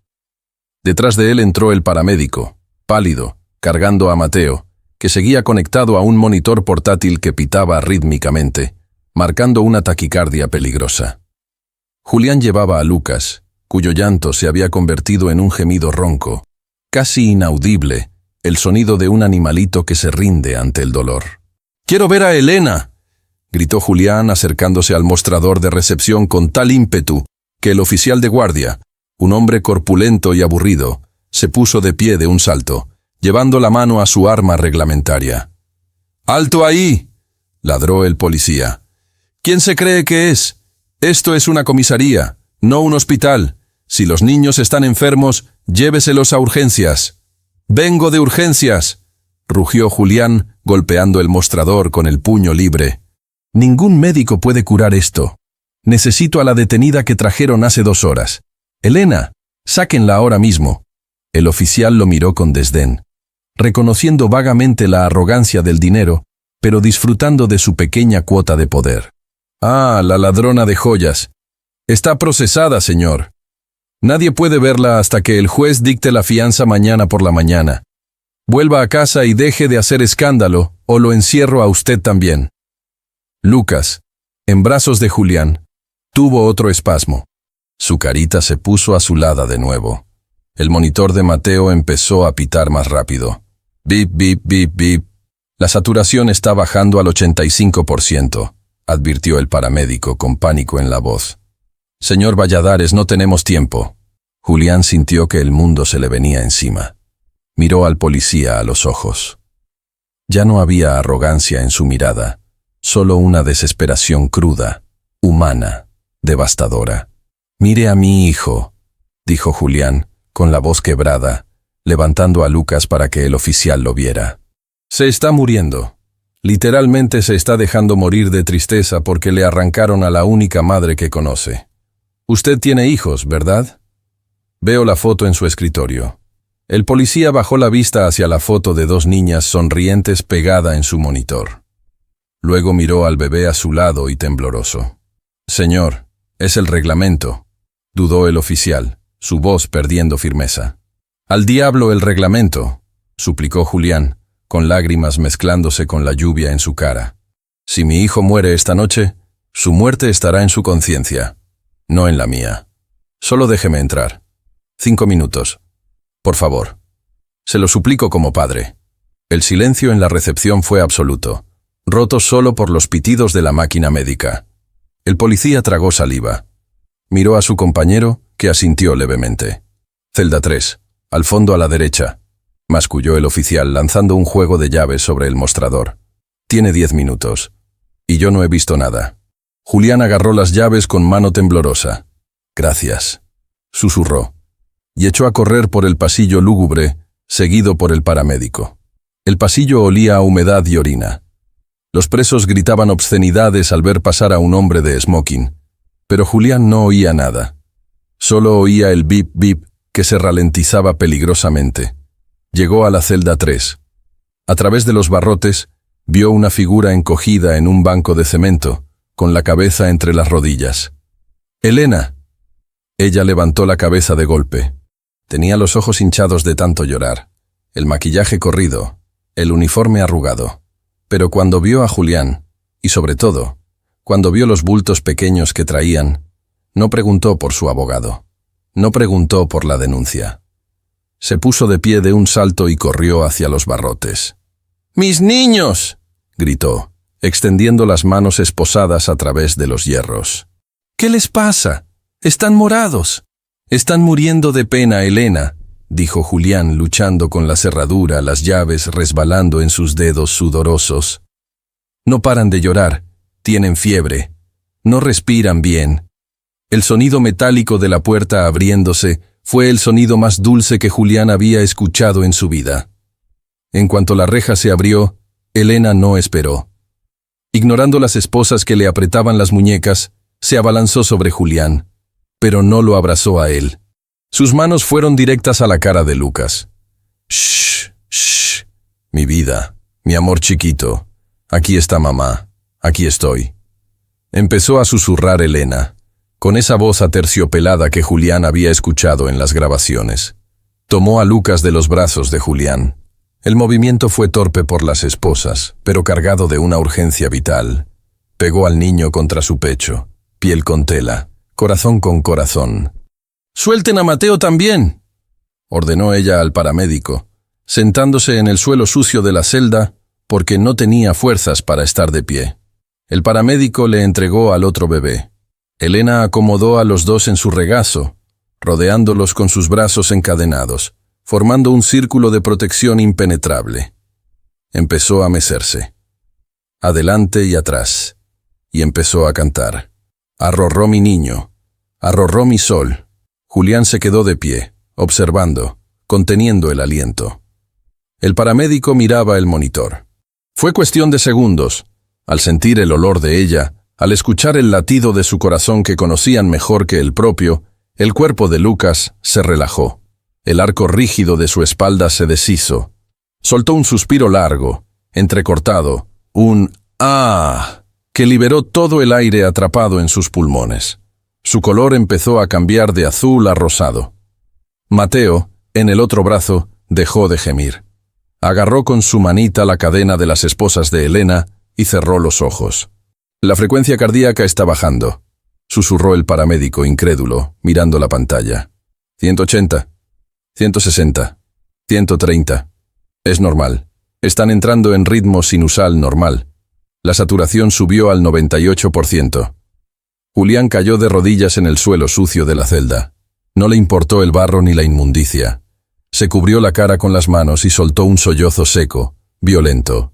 La tensión de las últimas horas se rompió. Elena dejó de cantar un segundo y levantó la vista. Vio al hombre poderoso derrumbado a sus pies. «Señor», dijo ella suavemente, «no llore, ya están bien. Ellos solo tenían miedo de que yo no volviera».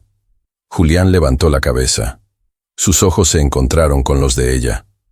«Perdóname», dijo Julián. «No fue una disculpa formal. Fue una confesión. Perdóname por no creerte. Perdóname por dejar que te llevaran. Perdóname por ser tan ciego y pensar que el dinero podía comprar lo que tú les das gratis». Elena sonrió tristemente, acariciando la cabeza de Lucas con su barbilla. «No tiene que pedirme perdón a mí, señor. Tiene que perdonarse a usted mismo. Usted también estaba solo. Usted también tenía frío». «Quítenselas», ordenó Julián al policía que acababa de aparecer en la puerta, atraído por el silencio repentino. Señaló las esposas. «Señor, el procedimiento...» «Ella no robó nada», gritó Julián, poniéndose de pie. «Fue una trampa. Yo puse el broche ahí. Fui yo. Si quiere arrestar a alguien, arrésteme a mí, pero quítele esas malditas cadenas a la mujer que acaba de salvar a mis hijos». El policía miró la escena. Miró a los bebés durmiendo plácidamente en brazos de la criminal. Sacó las llaves de las esposas. «Mire, no sé qué telenovela tienen ustedes montada», dijo el oficial mientras liberaba las muñecas de Elena. «Pero lléveselos. No quiero niños enfermos ni locos millonarios en mi turno. Lárguense antes de que cambie de opinión». Elena se frotó las muñecas rojas, pero no se quejó. Se levantó con cuidado, cargando a los dos tesoros dormidos. «Vámonos a casa, señor», dijo ella. «Tienen que dormir en su cama. Este lugar es muy feo para soñar». Julián asintió, tomando a Mateo para ayudarla. Al salir de la celda, Julián no caminaba delante de ella como el patrón. Caminaba a su lado. Y por primera vez en años, sentía que no caminaba solo. El regreso del rey y la reina descalza. El viaje de regreso a la mansión fue silencioso, pero no era el silencio opresivo de antes. Era un silencio sagrado. Elena iba en el asiento trasero del Bentley, con Lucas y Mateo profundamente dormidos sobre ella. Julián iba en el asiento del copiloto, pero se había girado 3 veces para mirarlos, solo para asegurarse de que era real. Llegaron a la mansión pasada la medianoche. La lluvia había cesado, dejando el aire limpio y fresco. Al entrar por el camino de grava, las luces de la casa estaban encendidas, pero algo había cambiado. Faltaba un coche. El Mercedes clásico de doña Bernarda no estaba bajo el pórtico. Julián bajó del coche y abrió la puerta trasera para Elena. Ella bajó con cuidado, agotada pero entera. «¿Señor?», preguntó Alfredo, el mayordomo, que esperaba en la puerta con cara de circunstancias. «¿Se ha ido?», preguntó Julián, sin preámbulos.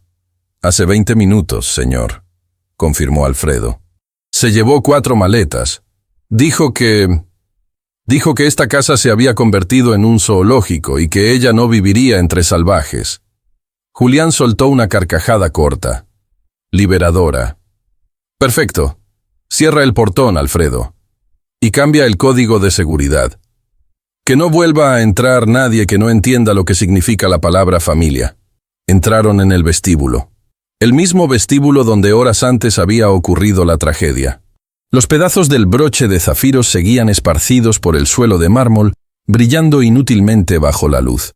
Elena se detuvo al ver los cristales rotos. «¿Su broche?», murmuró preocupada.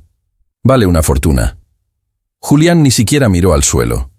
Pasó por encima de los diamantes pisándolos con sus zapatos de suela de cuero, haciendo crujir las joyas como si fueran grava. «Barre eso mañana, Alfredo», dijo sin detenerse. «Y tíralo a la basura. No quiero nada falso en esta casa». Subieron las escaleras. Esta vez, Julián no se dirigió a su despacho. Acompañó a Elena hasta la habitación que ella había improvisado en la planta baja, pero se detuvo en el umbral. «No», dijo Julián. Elena se giró asustada. «¿Señor?». «Ahí no». Julián señaló las escaleras hacia la planta alta. «Vamos a la habitación principal, la que está junto a la mía. La antigua habitación de invitados. la grande, la que tiene balcón al jardín. Pero señor, esa habitación es para visitas importantes. Bernarda decía que... Bernarda ya no vive aquí. La cortó Julián con suavidad. Y no hay visita más importante que la mujer que cuida la vida de mis hijos. A partir de hoy, tú duermes arriba, cerca de ellos. Y cerca de... bueno, cerca de nosotros. Necesitamos que estés cómoda. Elena sintió que las lágrimas volvían a sus ojos, pero esta vez eran de gratitud. Subieron al segundo piso. Julián abrió la puerta de la suite de invitados. Era enorme, cálida, con una cama king size y sábanas de hilo egipcio. Julián trajo las cunas portátiles y las colocó junto a la cama grande. Elena acostó a los gemelos, los cubrió con sus mantitas. Lucas suspiró en sueños y se chupó el dedo. Mateo estiró los brazos y siguió durmiendo. Paz. Elena se quedó de pie junto a la cuna, acariciando la mejilla de Mateo. Julián se quedó en la puerta, observando la escena. La luz dorada de la lámpara de mesa creaba una atmósfera íntima, casi irreal. «Elena», dijo Julián. Ella se giró. Sin el uniforme, con una camiseta de algodón que le había prestado Rosa y unos pantalones de chándal, se veía más joven, más humana. «Gracias», dijo Julián. Dio un paso hacia dentro de la habitación. «Hoy me has enseñado algo que no aprendí en 35 años, ni en ninguna escuela de negocios. Me has enseñado que soy pobre».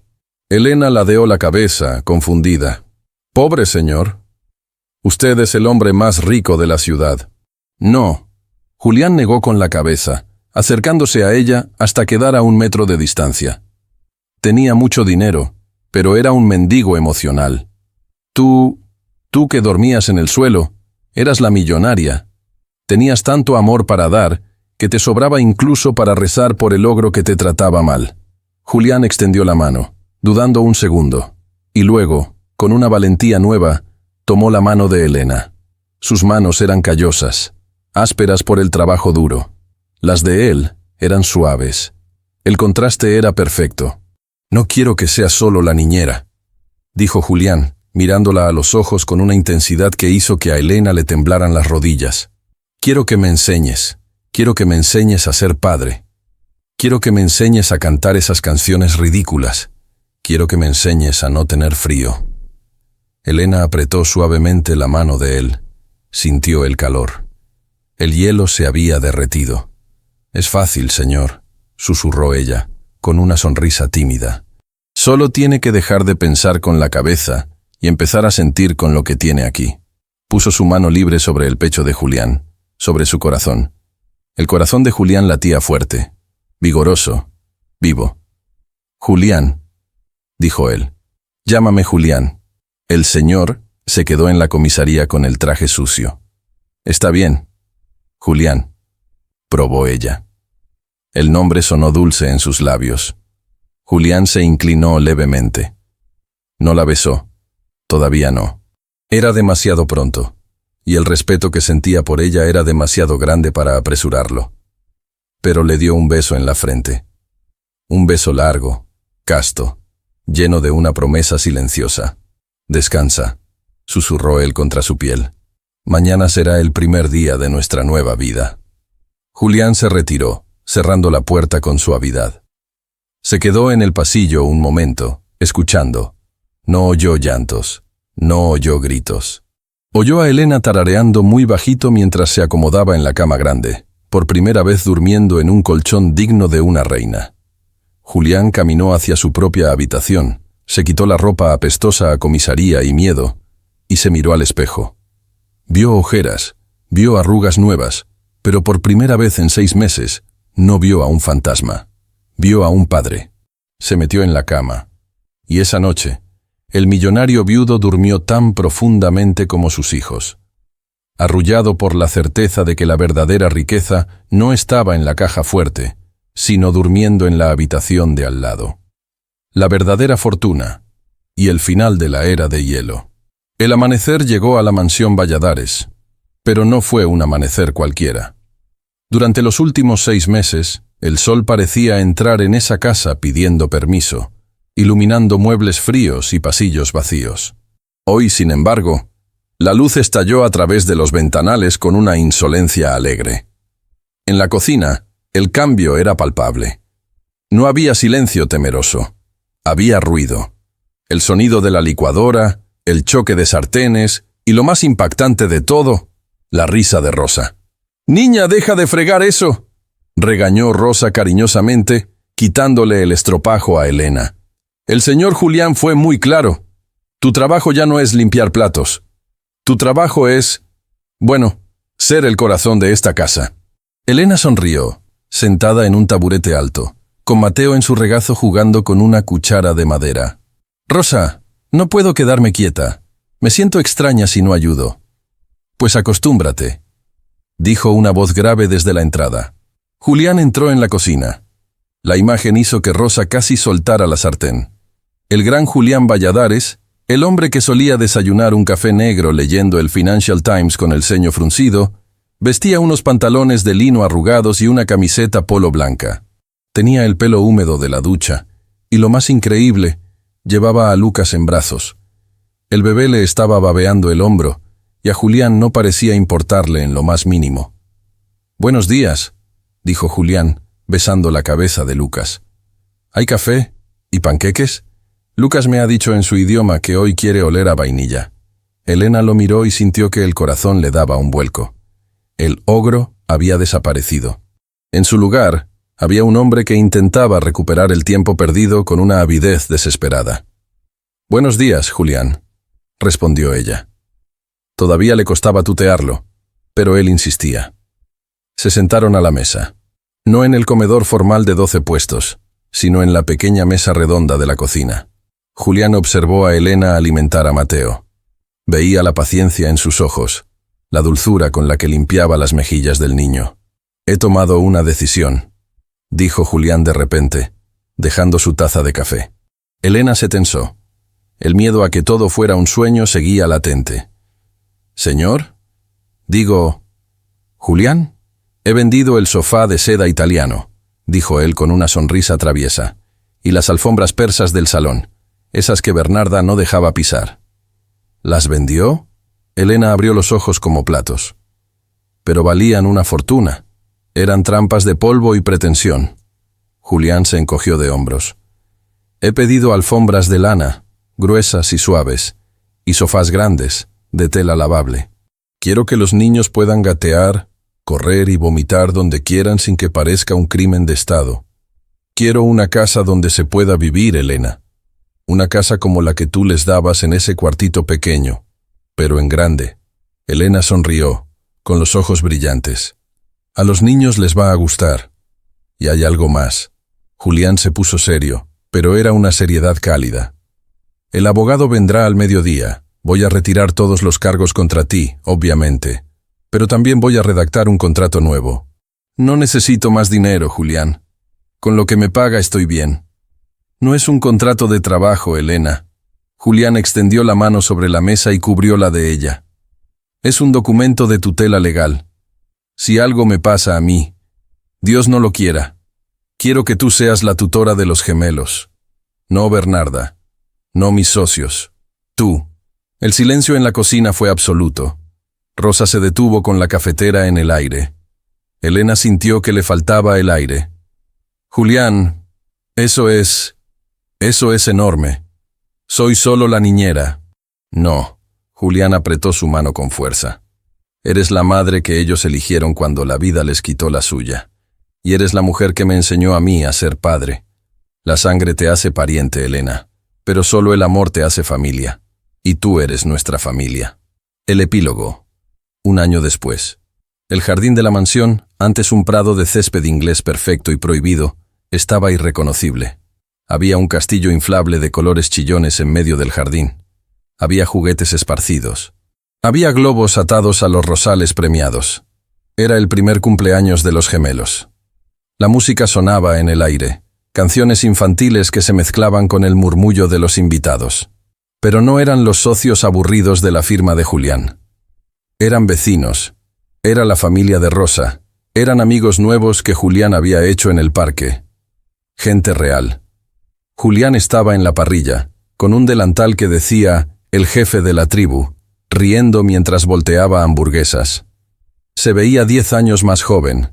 Las líneas de amargura alrededor de su boca habían sido reemplazadas por líneas de risa alrededor de sus ojos.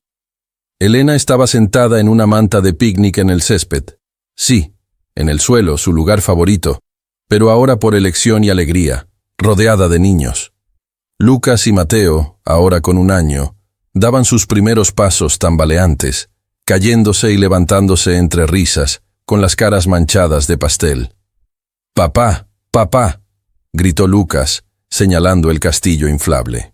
Julián dejó las pinzas de la barbacoa y corrió. «¡Allá voy, monstruo!».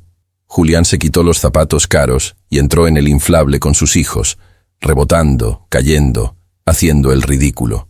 Los invitados reían y aplaudían. Era la imagen de la felicidad pura. Pero, como en toda historia, las sombras siempre intentan volver. En la verja de entrada de la mansión, un coche negro se detuvo. La ventanilla trasera se bajó lentamente. Doña Bernarda observaba la escena desde la distancia. Se veía más vieja, más encorvada. Su rostro estaba agrio, consumido por el rencor y la soledad. Había pasado el último año en un apartamento de lujo en la ciudad, rodeada de sus joyas y sus muebles finos, pero sin una sola visita, sin una sola llamada. Vio a Julián saltando en el inflable. Vio a los niños sanos, fuertes, felices. Y vio a Elena. Elena, que llevaba un vestido sencillo de flores, se veía radiante. No llevaba joyas caras, pero tenía un brillo en la mirada que ningún diamante podía imitar. Bernarda vio cómo Julián salía del inflable, sudoroso y despeinado, iba hacia Elena, la levantaba del suelo y le daba un beso en los labios delante de todos. Un beso de amor, de complicidad, de pareja. Bernarda sintió un nudo de bilis en la garganta. Quiso bajar del coche. Quiso entrar y gritar, exigir su lugar, reclamar a sus nietos. Abrió la puerta del coche. «Señora», preguntó su nuevo chofer, «¿va a bajar?». Bernarda puso un pie en el asfalto. Justo en ese momento, Mateo, desde el jardín, miró hacia la verja. El niño se detuvo. Miró el coche negro. No reconoció a la mujer. No hubo sonrisa. No hubo conexión. Simplemente se dio la vuelta y corrió hacia Elena, abrazándose a sus piernas. «¡Mamá, mira!», gritó Mateo mostrándole una flor. La palabra mamá golpeó a Bernarda como una bofetada física. Se quedó congelada. Esa sirvienta había ganado. No con trucos, no con dinero, sino con presencia. Bernarda se dio cuenta, con un horror tardío y frío, de que ella era la pobre. Tenía millones en el banco, pero era la mujer más pobre del mundo. «Cierre la puerta», dijo Bernarda, con la voz rota, volviendo a meterse en la oscuridad de su coche. «Vámonos». «¿No va a entrar, señora? Es la fiesta de sus nietos». «Yo no tengo nietos», susurró Bernarda, cerrando los ojos para no ver la felicidad que había despreciado. «Esos niños son de ella. Vámonos». El coche arrancó y se alejó, desapareciendo en el tráfico, llevándose a la villana hacia su merecido olvido. En el jardín, Julián vio el coche negro alejarse. Sabía quién era, pero no sintió rabia, solo sintió lástima. Se acercó a Elena, que estaba limpiándole el pastel de la cara a Mateo.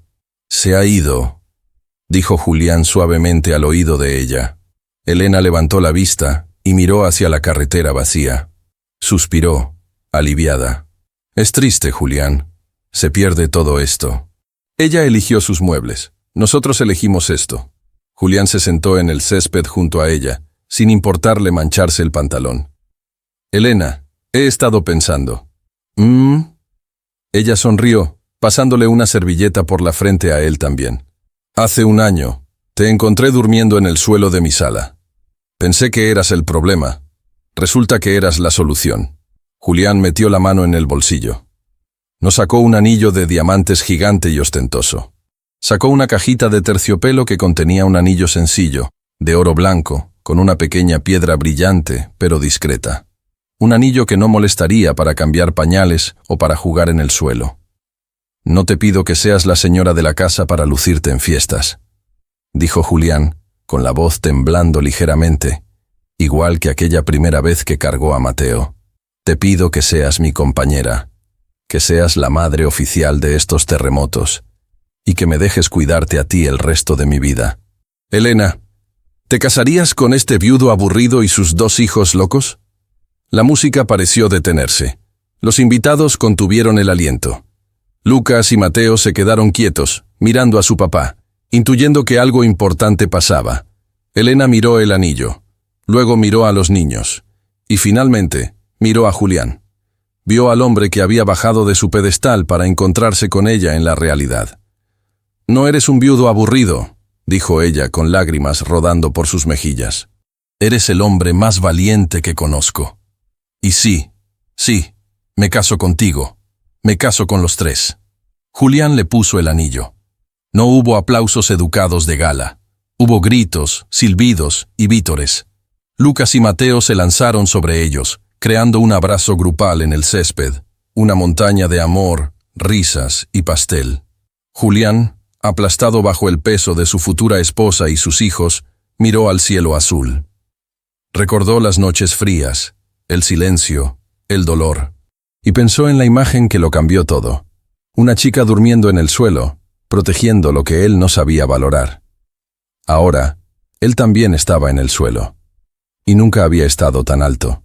Gracias, susurró al viento, quizás a su primera esposa, quizás a Dios, quizás al destino.